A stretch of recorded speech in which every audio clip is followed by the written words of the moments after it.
જય માતા ખેડૂત મિત્રો, આજે તારીખ 9 સપ્ટેમ્બર 2024 ને આજની સવારની હવામાન અપડેટની અંદર માહિતી મેળવીએ તો ગુજરાતવાસીઓ 12 અને 13 સપ્ટેમ્બરથી તૈયાર રહેજો. આવી રહ્યો છે ભારે વરસાદનો રાઉન્ડ. બંગાળની ખાડીમાં સિસ્ટમ સક્રિય બનતા ગુજરાતમાં પડી શકે છે ભારેથી ભારે વરસાદ. તો કયા ભાગોની અંદર ફરી વરસાદની બેટિંગ જોવા મળશે તેની સંપૂર્ણ માહિતી મેળવીશું. ચેનલમાં નવા હોય તો ચેનલને સબસ્ક્રાઇબ કરી નાખજો અને વિડીયોને લાઈક આપીને શેર કરી દેજો.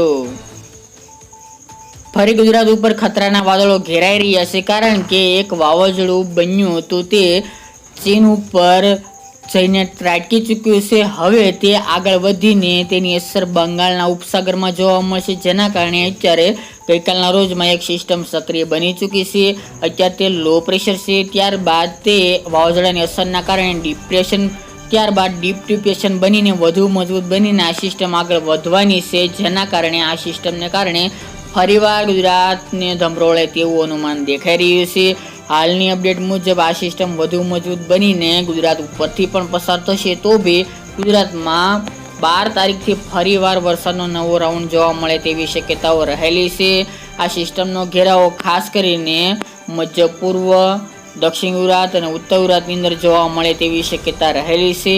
હાલના વેધર મોડેલ પ્રમાણે મધ્ય ગુજરાત અને પૂર્વ ગુજરાતની અંદર ખાસ કરીને ભારે વરસાદની શક્યતાઓ રહેલી છે. આ વરસાદી માહોલ સાર્વત્રિક નહીં હોય, પરંતુ છૂટાછવાયા ભાગોની અંદર આની અસર જોવા મળશે અને અમુક ભાગોની અંદર ભારેથી ભારે વરસાદ પણ આ તારીખો દરમિયાન જોવા મળે તેવી શક્યતા રહેલી છે. એટલે 12 થી લઈને 15-16 તારીખ સુધી આ વરસાદનો રાઉન્ડ ચાલે તેવી શક્યતા રહેલી છે. અલગ અલગ દિવસ દરમિયાન અલગ અલગ ભાગોની અંદર ભારે વરસાદનું અનુમાન દેખાઈ રહ્યું છે. તારીખો વાઇઝ જોવા જઈએ તો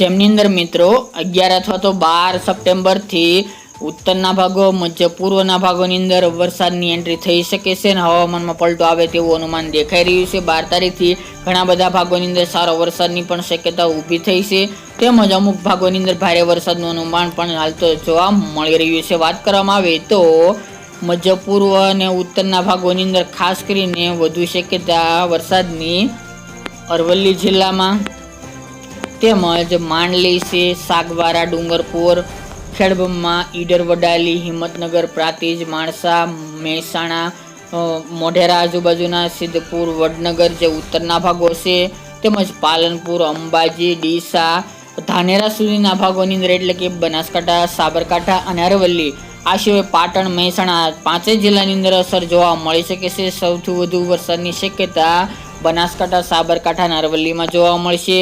તે ઉપરાંત મધ્ય ગુજરાતની અંદર અમદાવાદ, ગાંધીનગર, ખેડા, કપડવંજ, બાયડ જેવા ભાગો, જ્યારે મધ્ય પૂર્વના વિસ્તારો જેમાં દાહોદ, ગોધરા, જલાદ, કડાણા, માલપુર, લુણાવાડા, બાલાસિનોર, જે મહીસાગર, પંચમહાલ જિલ્લો છે, દાહોદ, ગોધરા છે, એ આ 3 જિલ્લાની અંદર ભારેથી ભારે વરસાદનું અનુમાન દેખાઈ રહ્યું છે.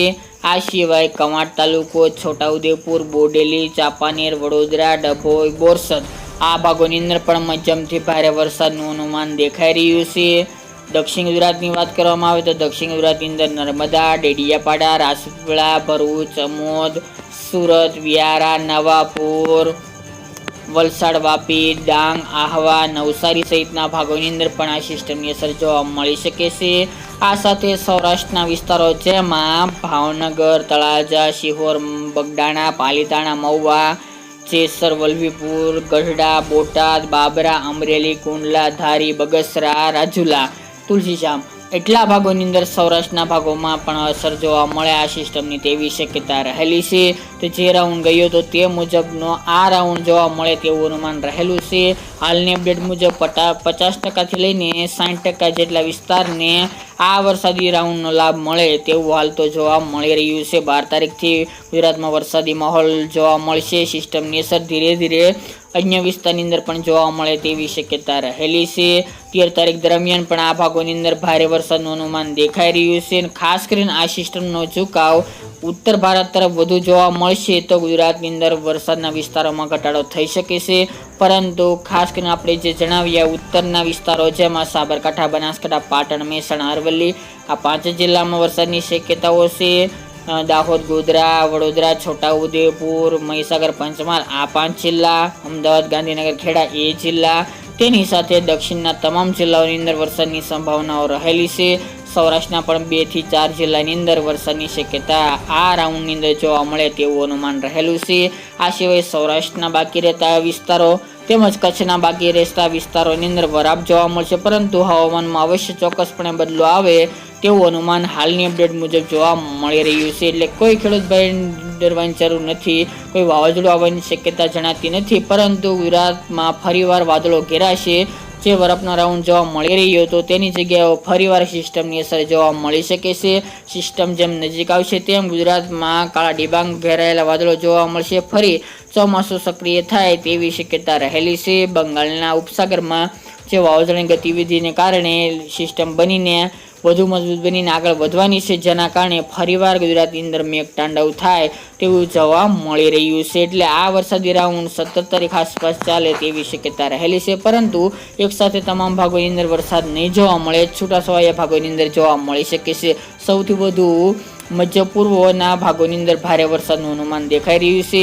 બાકી ઉત્તર મધ્ય દક્ષિણ ગુજરાતના ભાગોની અંદર હળવા મધ્યમ ભારે વરસાદ વરસી શકે છે. એકાદ બે વિસ્તારની અંદર અતિ ભારે વરસાદ પણ જોવા મળે તેવું હાલ તો જોવા મળી રહ્યું છે. ત્યારબાદ આગામી દિવસોમાં પણ એટલે કે 20 તારીખ આસપાસ પણ ફરીવાર એક સિસ્ટમની અસર જોવા મળે, એટલે કે તે તારીખો બાદ તેવી શક્યતા રહેલી છે. એટલે કે હાથિયા નક્ષત્રમાં પણ સારામાં સારો વરસાદ આ ગુજરાતમાં જોવા મળે તેવું હાલ તો વેધર મોડેલ જણાવી રહ્યા છે. વધુ અપડેટ દિવસે આપતા રહીશું. આજની સવારની માહિતી માટે આટલું જ.